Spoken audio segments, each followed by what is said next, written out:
Banky special. Yeah. Pure deliciousness. Pure deliciousness, man.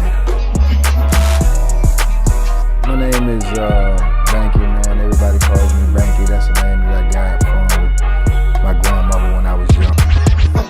I'm coming out here after 30 years. Yeah, I ain't got nothing, but I'm gonna have something because I'm rich in personality, you know, and I'm rich in love. My family love me, and that's really all that counts.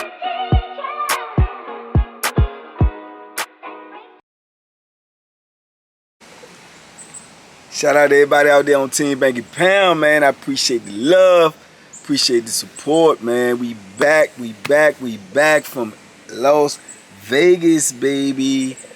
It was a beautiful time, man. I had a good time with my family. First family vacation, man, you know, and as y'all already know, decades. But it was a beautiful thing, man. I appreciate it.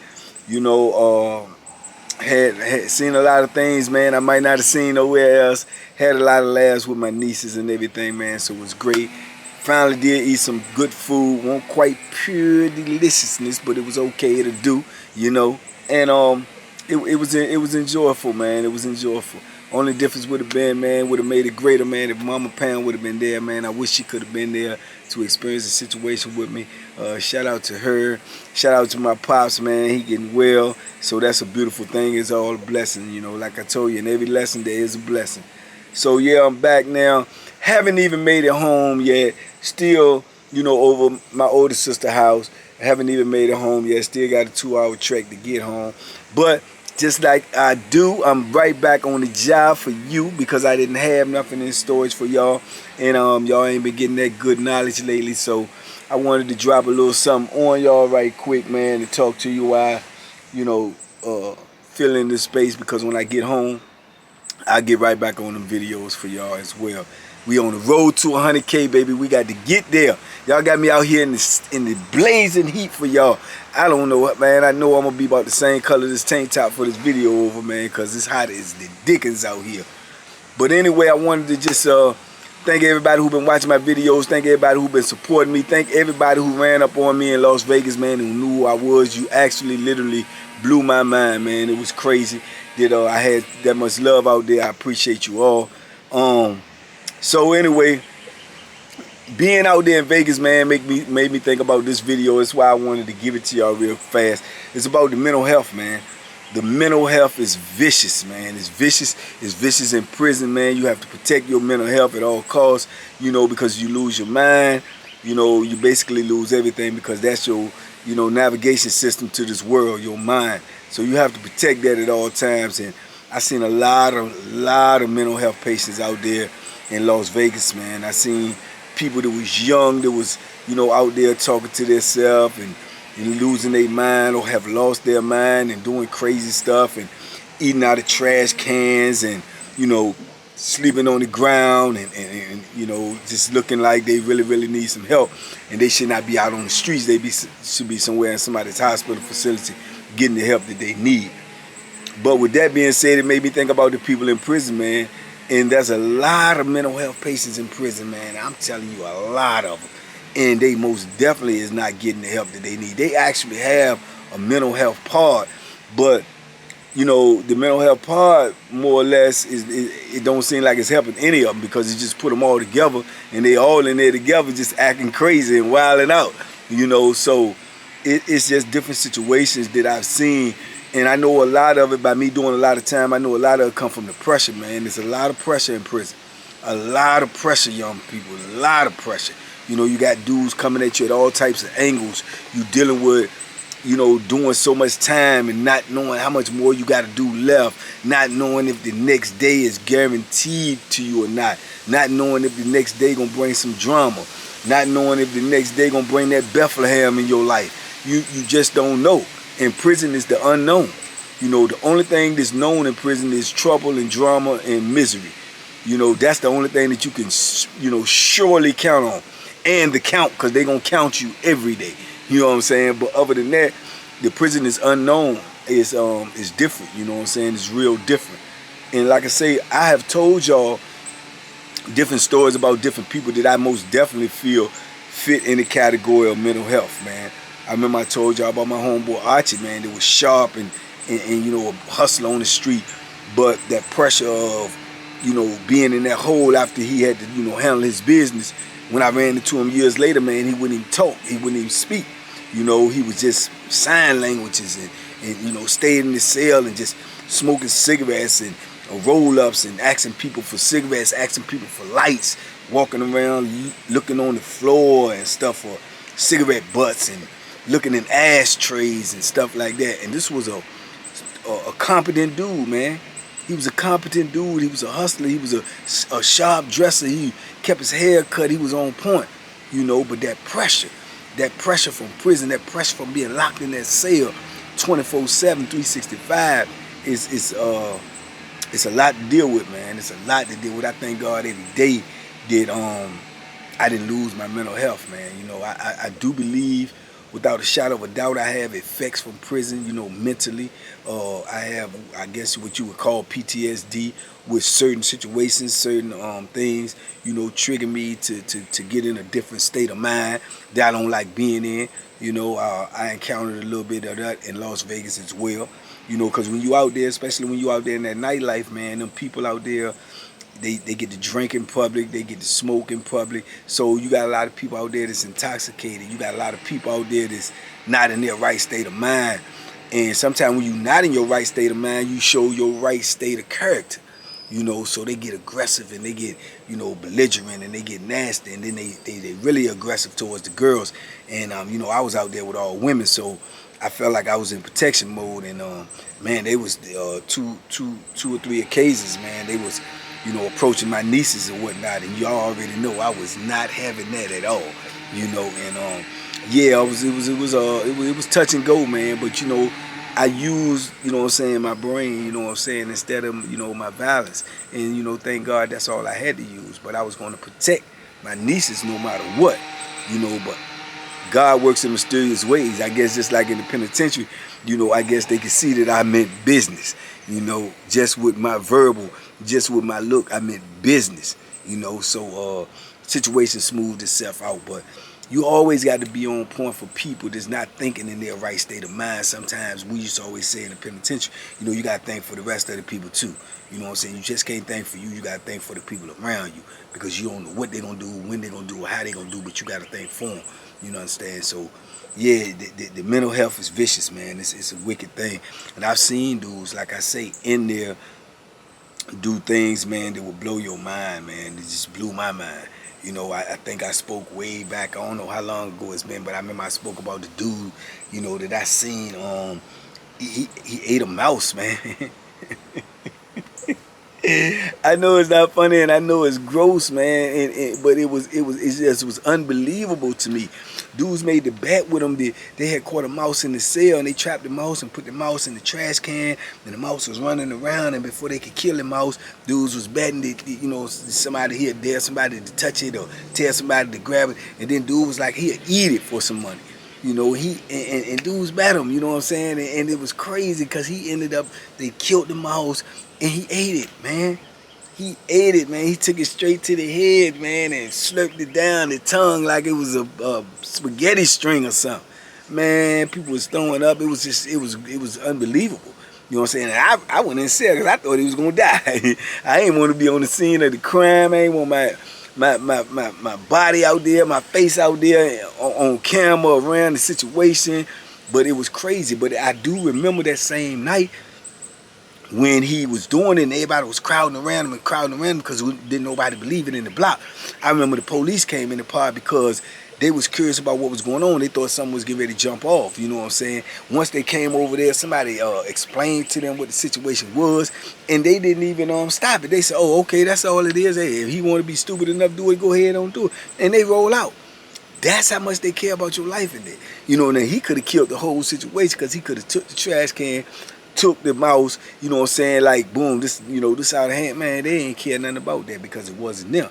And I think they was curious, too, to see if he really was going to do it. I don't think they believed it. I think everybody was in disbelief, except for old boy that was going to, you know what I'm saying, chuck it down, and he ate that thing like it was pure deliciousness. Yeah, I mean, it was crazy, man. Just, you know, seeing that type of stuff and being around it, man, on a regular basis. You know, after years and decades, man, I used to see dudes doing things, and it didn't affect me that much anymore. Like, I wasn't like super shocked that they was, you know, that they was doing this type of stuff. It was just, it was new at first, but after a while it became regular. I would see dudes do all types of crazy stuff, act all type of crazy ways, you know. I've seen dudes get mad and you know, just, you know, be talking to themselves all the time, and they would either want something, need something, some coffee, some cigarettes or whatever, and they don't have the means to get it, and they just walk around and they talking to themselves all the time, and it's like they seemingly always angry, and then, man, they just snap out, man, just start ripping their clothes off and jump up on the table. I've seen countless amount of dudes rip all their clothes off and stand up on the table, man, buck naked, and just start dancing or just start screaming and yelling at the top of their lungs. You know, and you be like, man, dude done lost his mind, but it goes down like that. I've seen dudes stand up on the table, rip all their clothes off, stand up on the table in the middle of the block and urinate, defecate right there, standing straight up, just defecating and urinating everywhere and just screaming and yelling, ah, get me out of here, get me out of here. And it's insane. It is insane. It's insanity. But in prison, the pressure, you know what I'm saying? The pressure would cause a man to snap, you know, would cause him to snap. The pressure would cause a man to try to do anything to get out, from escaping to risking his mental health to suicide to, I mean, you name it. That's the type of pressure you're going to be under when you put yourself behind them bars. You know what I'm saying? It's a daily pressure that people out here in society couldn't understand. They couldn't fathom it, because it's just so much that no words will adequately explain it, you know. And I've seen it, man. I've seen it. One of the craziest things I used to see that used to always blow my mind is, man, dudes, you know, and y'all be prepared, because this is crazy, and I know it's super gross, but it's crazy because craziness is in there. But, man, I used to see dudes, man, they wanted to get out of there so bad, to get to a mental institution and get help, that one of the sure shot ways to get you to get mentally evaluated or sent to a mental facility was to defecate and eat it. Yeah, I know. It make me want to throw up as well, just even thinking about it, because as I'm telling y'all, I got the visual. But I've seen it. You know, dudes would defecate and just eat it, man. Just I don't know how they do it. I don't know how they can stomach it. I don't know. I've seen dudes smear it all over their face, smear it all over their body. I've seen dudes take and smear it all on their walls in their cell and write their names and all of this. And you know, that's a sure shot lot to get you locked up, and definitely you know, by court order you're gonna have to be mentally evaluated. So a lot of dudes need so much help and under so much pressure that those are the extremes that they go to. Yeah, man, a lot of dudes just cut on themselves until you look at their arms, man. It just look like just cuts all over their arm, man. It's like their arm just look like it's like it's just been scratched and scratched. It's look horrible, man. It's like they mutilating themselves, man. And you got dudes that cut themselves on their face, all on their neck. I mean, create keloids and everything, man. It's just the mental anguish that they're going through because of their situation, and there's no way out. There's no way out of prison until they let you out. There's no way out, man. You know, like I said, I seen dudes hit the fence. I seen dudes get shot off the fence. I seen dudes that get caught. I seen dudes that get caught up in the barbed wire, you know, trying to get up out of there, you know. So it's just crazy, man, and it's an insane world that you're trying to stay sane in. And that is a difficult job, man. It is a difficult job because it's a 24/7 job. It's a 24/7, 365 job, man. And the pressure sometimes is just overwhelming for a lot of people, you know. And I know because I dealt with it myself, you know, for 12,345 plus days. I dealt with it, you know. I had to, you know, battle with, you know, my mind, you know, to stay strong, to stay solid, you know, not to lose hope and not to lose grip of my situation, because it's easy to do. Because all you got to do is look at your surroundings every day and you stuck. you know, and you saying to yourself, man, I got to go through this tomorrow and the next day and the next day and so on and so forth. And sometimes you don't have the mental strength to do that. You just don't have it, you know what I'm saying? And you got dudes that handle it different ways. You got dudes that stay in their cell. Like I told you, they try to sleep their bit away. Got decades to do, and they just want to sleep all day, every day. Only get up to eat and eat up, get out to come use a shower or go use the phone and just sleep, sleep, sleep, you know? Sleep all day. You got the other type too. You got dudes that's so mentally messed up and scared in prison, man, that they just don't shower. They won't shower at all till the administration got to make them shower, or their cell partner to jumped on them and beat them, or try to kick them out the cell because they won't shower. And they scared to shower because they want to be undesirable, because they don't want to be taken advantage of. So they scared to shower. And then you got a lot of facilities got group showers, 5 and 6 man showers, and dudes don't want to get in there with 5 and 6 man showers because they scared, and they scared that somebody might approach them. They scared that somebody might, you know, want to do something to them, and they don't do it. So they just don't shower at all, you know. I can remember being on Sussex 2, man, and I was with this old guy, man. He used to hurt my heart just to see him, man. He was old, man. I mean, like, he had to be in his 70s, and he had a wife that was so faithful and diligent, man. She used to come see him every week, because at this time too, I was getting visits every weekend, and he used to be in there all the time. And a couple of times we get there at the same time, and you know, you have to get strip searched before you go in. The strip search coming out. So man, he used to come in there when he first came in there, man, and I was in that strip search part with him, man. He used to smell so bad, man, so bad. It's like he said, he never showered. He urinated on himself a lot. He defecated on himself a lot, and he wouldn't even clean it up. He just keep on going like that. And he used to come in that visiting room like that, and they didn't even want to shake him down. They didn't want to strip search him because he smelled so bad. I mean, it was the odor was so strong it'd make you literally vomit. And I used to just always be perplexed and puzzled about, you know, how his wife could come see him all the time like that. And she came in on a walker and everything. And I know she could smell him. I know she, you know, but that's what I mean, mental health. You know what I'm saying? He needed to be in a mental facility, number one, because of his age, and number two, because of his condition, you know. And it was a sad situation, man. I just know that popped up in my mind because I remember that, you know. Yeah, those are prison realities that you can't get away from, man. And like I say, it comes in different forms. Sometimes it comes out in the form of aggression, you know, passive aggression. Remember I told y'all about the little bitty dude that was on Mecklenburg, man. I believe he was suffering from mental health. He had to be, because he was crazy, you know. That was the little dude I told y'all, you know, he didn't never stay on population long. He was little, 130-something pounds, little bitty guy. But he'd come out there and he'd just be working out and walking around, not talking to somebody.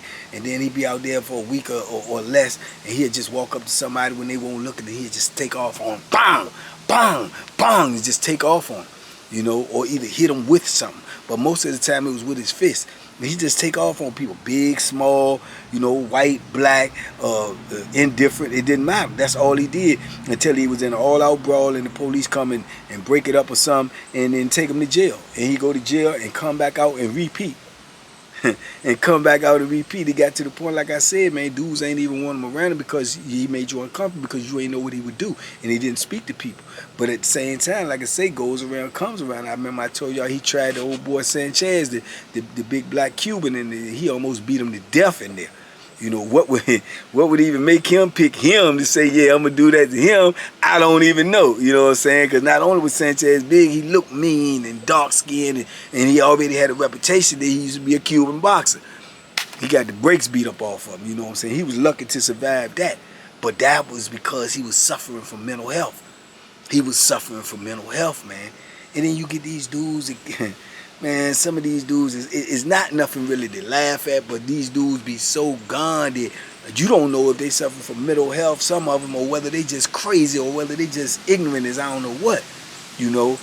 I can remember me and my bro was talking about this situation before, man, some months and months back, man. Shout out to Mon. And we was talking about it, man, and we just sat there and we was crazy, and he was telling me about this one dude that he knew that did all this legal work for people.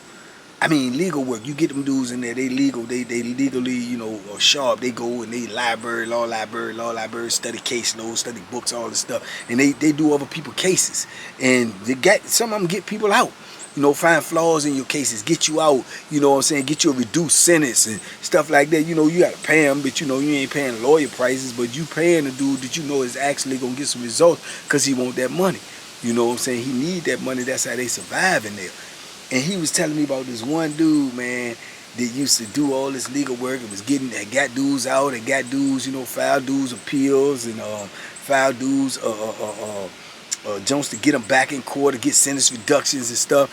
And you know, when you file case law, you got to be to the letter, to the T. You put one letter wrong, one number wrong, whole thing gets stowed out. And he has been successful in doing that. And he said he always talks sharp and he always, you know, walking around with the books and everything. And he said, man, he can remember one day, that's how he perceived him. That was his image of him, because that's all he knew. But he said he could remember one day, man, he had a conversation with him, man, and he was talking to him. And he said, man, the dude was just talking just as calm and plain and, you know what I'm saying, as can be. And he then just bust out and said, yeah, man, because that's always the thing, too. People always wonder why dudes do everybody case law and can't get themselves out. I guess their case is so complex.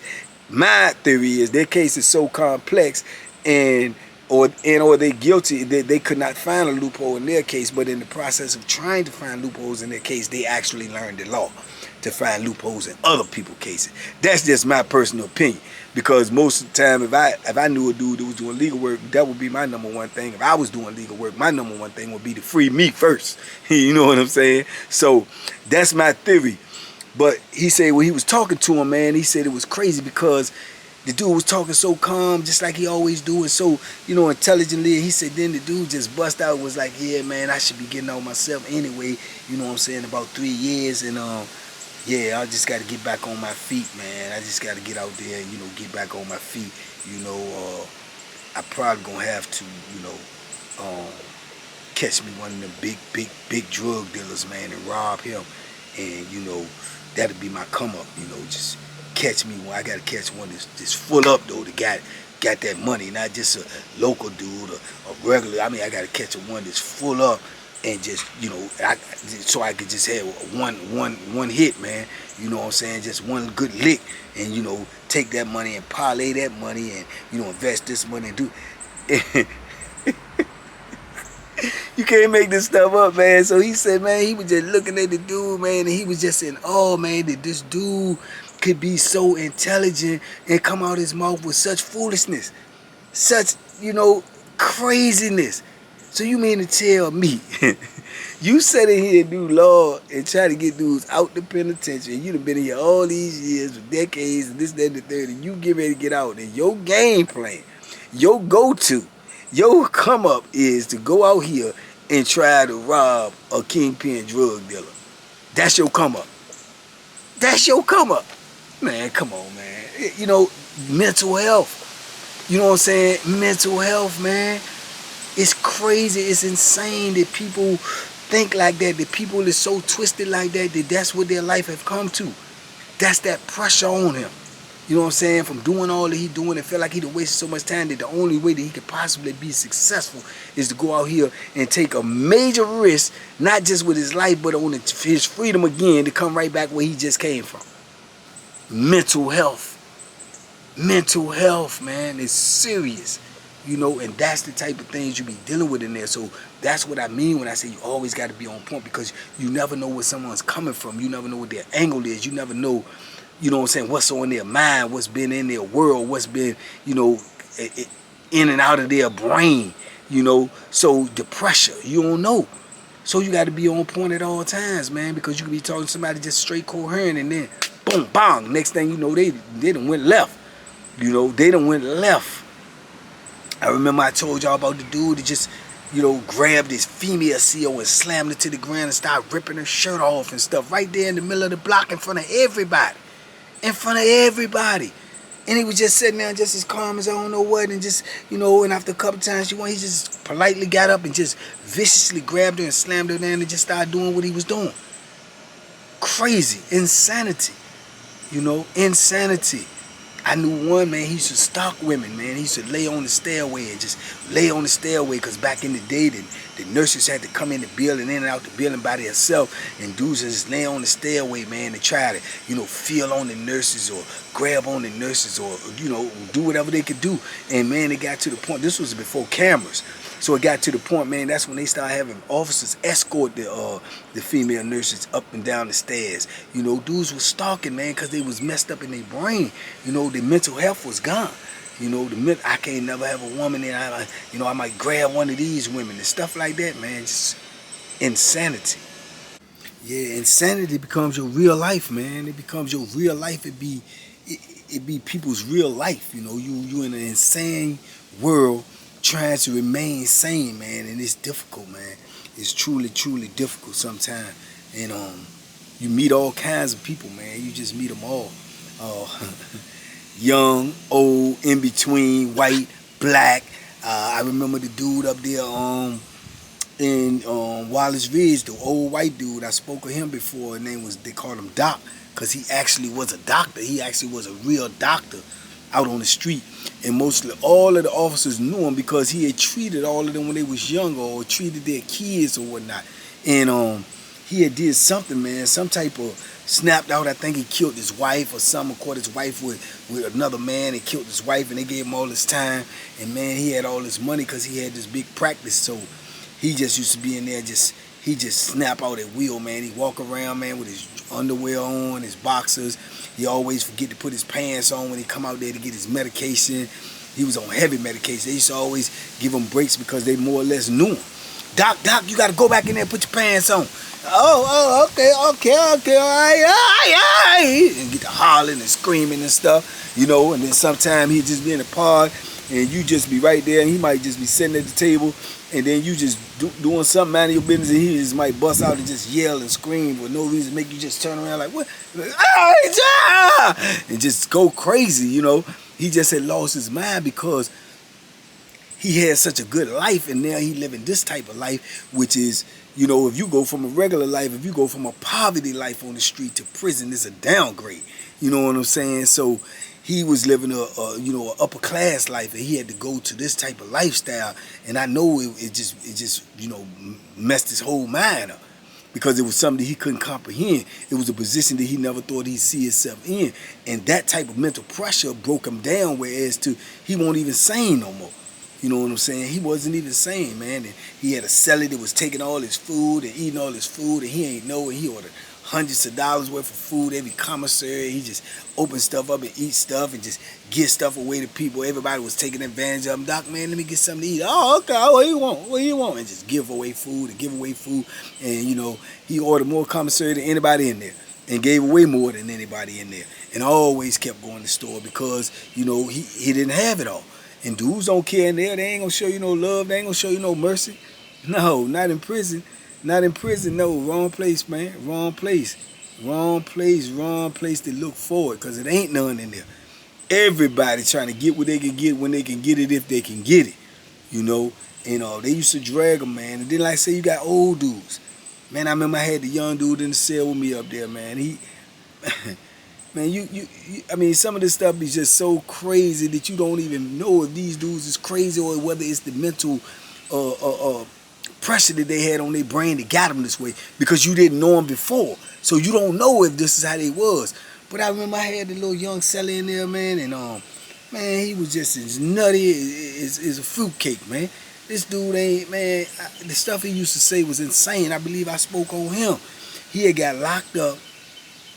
Can't even remember now which one of them restaurants was. It might have been Burger King, but he working there, and he was out there on a break or something, according to him. And dude was coming through the drive-thru and was messing with him, talking trash to him. He talking trash back. Dude get out. They get to arguing and fighting and whatever. Dude getting out on him. He pull a switchblade out and stab the dude, right?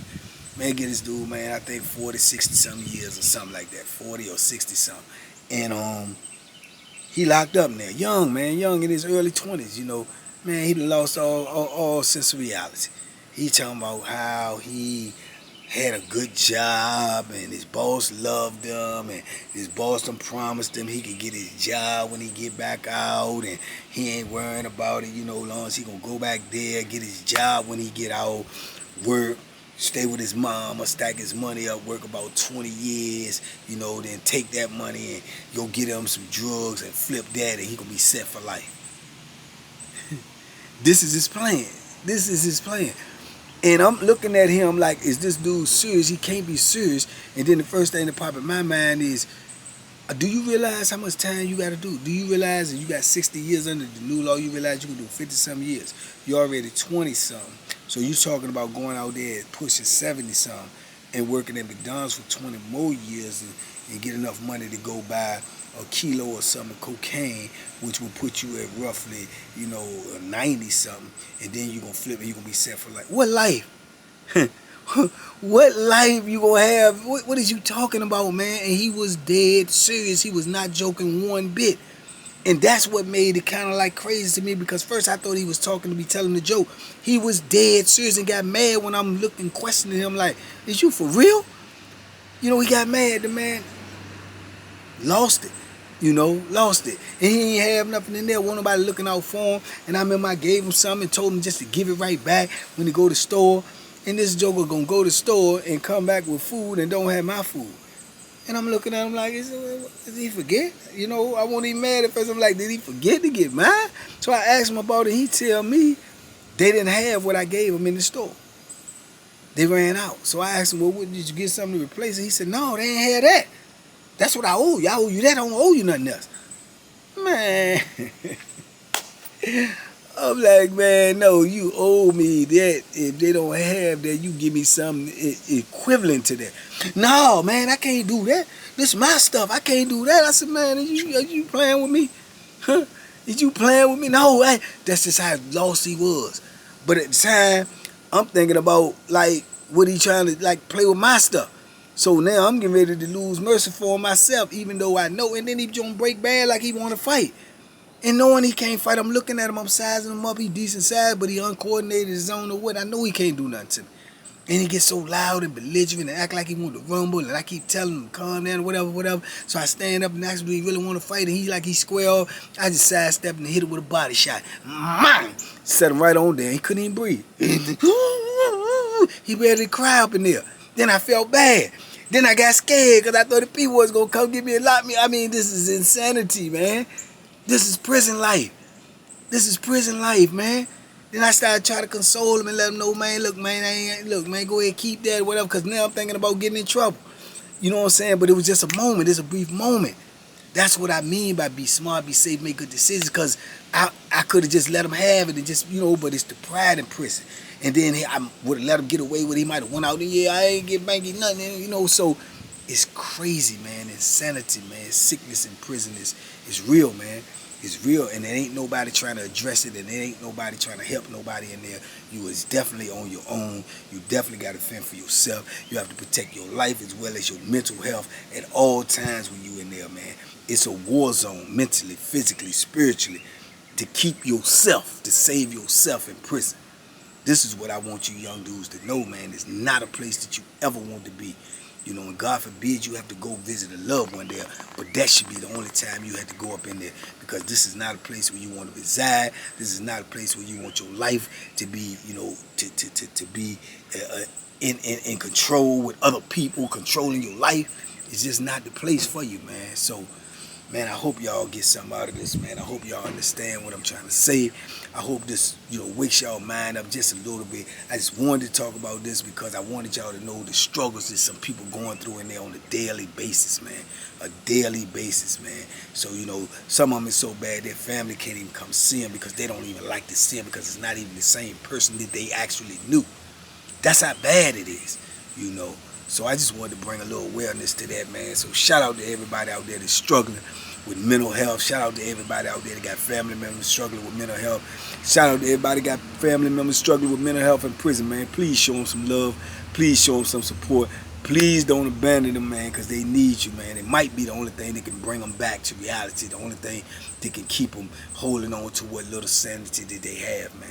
So, you know, I just wanted to drop that on y'all, man. I'll be home, man. By tomorrow, I'll get on some more videos for y'all.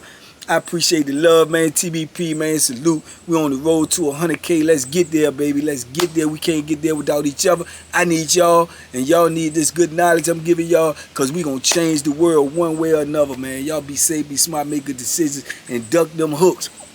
Boom!